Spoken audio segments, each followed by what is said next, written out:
दोस्तों, target with PS Parihar channel में आपका स्वागत है।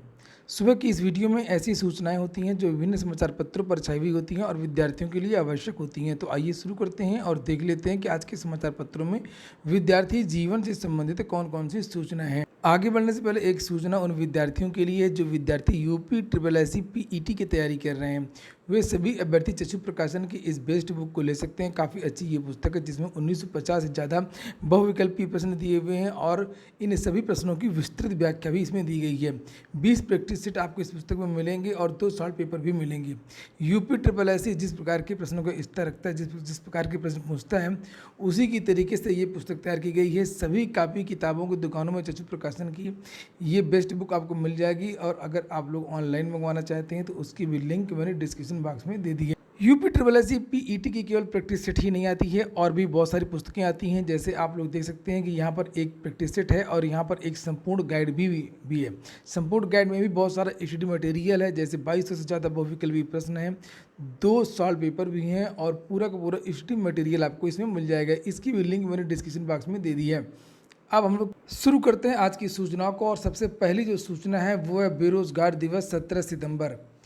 प्रदेश ही नहीं पूरे देश में लगभग सभी केंद्रीय विभागों में हजारों पद रिक्त हैं, चाहे वो रेलवे के हों, चाहे वो केवीएस के हों, शिक्षक भर्तियों की हों, केंद्रीय विद्यालयों के, चाहे वो स्वास्थ्य विभाग के हों, चाहे वो किसी भी विभाग के हों, और सरकार इन पर भर्तियां कर नहीं रही है, केवल बड़े बड़े वादे करती है। प्रधानमंत्री नरेंद्र मोदी की तरफ से 14 जून को ये घोषणा की गई थी कि हम 10 लाख भर्तियां करेंगे, लेकिन अभी तक कुछ भी नहीं किया गया। उसी क्रम में विद्यार्थियों ने यहाँ पर 17 तारीख को देखिए लिखा, 17 दिसंबर से सितंबर को देशव्यापी ट्विटर अभियान चलाएंगे और मांग करेंगे हैशटैग मोदी जॉब दो। युवा मंच की तरफ से ये घोषणा की गई है और हर परिवार के एक सदस्य को सरकारी नौकरी दी जाए। 1 करोड़ रिक्त पड़े पदों को समयबद्ध तरीके से भरा जाए। नौकरियों में कॉन्ट्रैक्ट और संविदा सिस्टम को खत्म किया जाए। जब तक रोजगार नहीं तब तक बेरोजगारी भत्ता मिले। युवा मंच। तो सबसे पहली सूचना है वो है कंप्यूटर से जांची गई कापी तो 3140 फेलियर कैसे हुए पास। बात हो रही है एडेड जूनियर हाई स्कूल भर्ती की। एडेड जूनियर हाई स्कूल भर्ती का कल फिर से संशोधित परिणाम जारी कर दिया और इस परिणाम को लेकर के फिर से विवाद बढ़ गया। लिखा है आखिरकार उन अधिकारियों पर कार्रवाई क्यों नहीं की गई और ये किस तरीके से फेलियर पास हो गए थे। सहायता प्राप्त जूनियर हाई स्कूलों में सहायक अध्यापक के 1504 और प्रधानाध्यापकों के 390 पदों पर भर्ती के लिए 17 अक्टूबर 2021 को आयोजित परीक्षा के परिणाम में संशोधन से परीक्षा नियामक प्राधिकारी कार्यालय पर गंभीर सवाल उठ गए हैं। इस परीक्षा में 3140 ऐसे अभ्यर्थी पास हो गए थे जो दोबारा हुई जांच में फेल हो गए हैं। लिखित परीक्षा ओएमआर सीट के माध्यम से कराई गई थी, जिसकी जांच स्कैनर और कंप्यूटर की मदद से होती है। सवाल यह है कि इतने बड़े पैमाने पर फेल अभ्यर्थियों को आखिरकार पास कैसे किया गया था। ओएमआर सीट से होने वाले मूल्यांकन में बगैर मानवीय हस्तक्षेप के एक भी फेल अभ्यर्थी पास होना संभव ही नहीं है। दोबारा जांच फेल हुए अभ्यर्थियों की ओर से की गई याचिकाओं पर हुए हाईकोर्ट के आदेश पर कराई गई परिणाम में हुए परिवर्तन से परीक्षा नियामक प्राधिकारी दफ्तर के लोग भी हैरत में हैं। हजारों अभ्यर्थियों के कैरियर से खेलने के लिए किसी की भी जिम्मेदारी तय नहीं की गई। तो ये संजय उपाध्याय जो इस समय जेल में है और जिसके कार्यकाल में टीईटी का पेपर लीक हुआ था, उसी के कार्यकाल में ये परीक्षा हुई थी और तभी से जब ये परीक्षा हुई थी तभी से ये विवादों में आ गई। और लोगों का कहना है कि आखिरकार अमान्य विषय और सीरीज भरने वाले कैसे पास हो गए थे। बहुत सारे लोग पास हो गए थे, तभी मामला एक कोर्ट में चला गया था। नीचे यहाँ पर लिखा कि संजय उपाध्याय के समय में ये भर्ती करवाई गई थी और इन्हीं के कार्यकाल में 30 नवंबर को यूपी टीईटी का पेपर लीक हुआ था और उस समय तत्कालीन सचिव संजय उपाध्याय की गिरफ्तारी भी हुई थी। इससे पूर्व 68,500 सहायक अध्यापक भर्ती के लिए आयोजित परीक्षा में भी ऐसे अभ्यर्थियों को पास किया गया था जो परीक्षा में शामिल नहीं हुए थे या फेल थे। उस समय तत्कालीन सचिव सुत्ता सिंह को निलंबित की काफ़ी बदनाम हो चुका है पीएनपी, जहां से लगातार गड़बड़ियों की शिकायतें आती रही हैं। तो आखिरकार ऐसे अधिकारियों के खिलाफ कार्रवाई होनी चाहिए और ऐसी छोटी मोटी जांच नहीं, एक विस्तृत जांच होनी चाहिए कि आखिरकार किस तरीके से पास की गई, कितना पैसा लेकर के पास किया गया था और अन्य बिंदुओं की भी जाँच होनी चाहिए।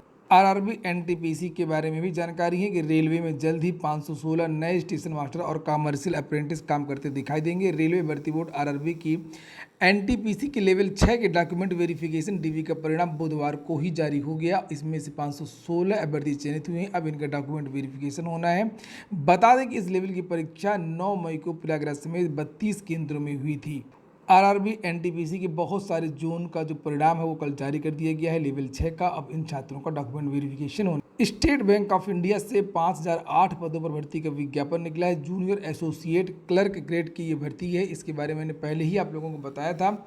बहुत सारी चीज़ें इसमें बताई गई हैं कि 20 वर्ष और अधिकतम 40 वर्ष आयु गणना 1 अगस्त 2022 से होगी और चयन के लिए ऑनलाइन परीक्षा का आयोजन किया जाएगा और ये सब बातें लिखी हैं। नीचे लिखा है लेकिन इस समाचार पत्र में ये गलत लिखा है। यहाँ पर 40 साल नहीं है, 40 साल केवल उत्तर प्रदेश की भर्तियों में होता है और केंद्र सरकार की इस भर्ती में केवल जो मैक्सिमम एज है वो 28 साल है। 20 से 28 साल के जो छात्र हैं वही आवेदन कर पाएंगे, इसलिए 40 साल के जो छात्र हैं वो न सोचें इसमें आवेदन करने के लिए। इसका नोटिफिकेशन मैंने टेलीग्राम चैनल पर डाल दिया है, आप जाकर वहाँ पर देख सकते हैं। ये है वो नोटिफिकेशन और इसमें एज लिमिट के बारे में बताया गया है 20 से 28। ठीक है, चलिए आगे बढ़ते हैं। इसी बात में तुरंत लाइक करिए और जिन छात्रों ने चैनल को सब्सक्राइब ना किया हो तो सब्सक्राइब कर दें।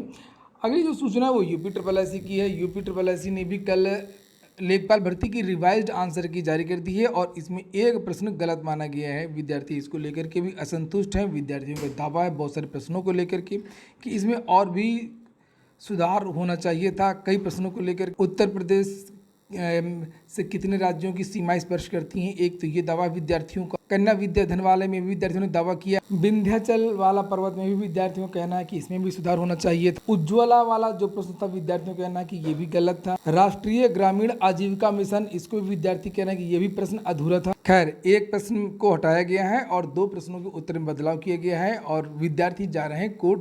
आगे जो भी अपडेट होगी देखी जाए। उत्तर प्रदेश लोक सेवा आयोग ने आज एक विज्ञप्ति जारी की है और इस विज्ञप्ति में कुछ भर्तियों के नाम यहाँ पर लिखे हैं। उनके विज्ञापन नंबर चिकित्सा शिक्षा विभाग की हैं ज़्यादातर इसमें और कुछ और अन्य विभागों की भर्तियाँ हैं और इन भर्तियों के कट ऑफ अंक जारी किए जाएंगे। आज ये देखिए लिखा है 8 तारीख से लेकर के 14 तारीख तक और मार्कशीट वगैरह सारी जानकारी वेबसाइट पर आज अपलोड कर दी जाएगी और विद्यार्थी यहाँ पर सूचना के अधिकार अधिनियम 2005 के अंतर्गत फिर बाद में प्रार्थना पत्र ना दें। अगली सूचना असिस्टेंट प्रोफेसर भर्ती की सिर्फ प्रयागराज में ही न बनाया जाए परीक्षा केंद्र। विद्यार्थियों का कहना कि असिस्टेंट प्रोफेसर भर्ती के अभ्यर्थियों ने दूसरे जिलों में मांगे हैं। केंद्र पड़ोसी राज्यों से लगी यूपी की सीमा वाले जिलों में की गई थी केंद्रों की। विद्यार्थियों का यह कहना केवल प्रयागराज के केंद्र होने से बहुत विद्यार्थी दूर दूर से आते हैं, इसलिए अगर बहुत सारे परीक्षा केंद्र होंगे तो विद्यार्थी आराम से परीक्षा दे सकेंगे। उत्तर प्रदेश लोक सेवा आयोग ने अर्थ और संख्या अधिकारी के 2 पदों का परिणाम भी घोषित कर दिया। अंतिम सूचना नीट यूजी परिणाम की है और कल ये परिणाम जारी हो गया। सर्वाधिक सफल विद्यार्थी यूपी के रहे।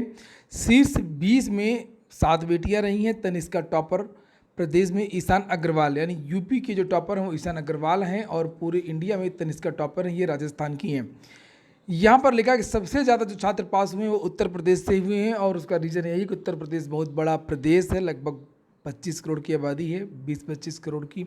1,17,000 विद्यार्थी उत्तर प्रदेश के सफल हुए हैं और इसके बाद महाराष्ट्र से 1,13,000 व राजस्थान के 82,548 विद्यार्थी सफल हुए हैं।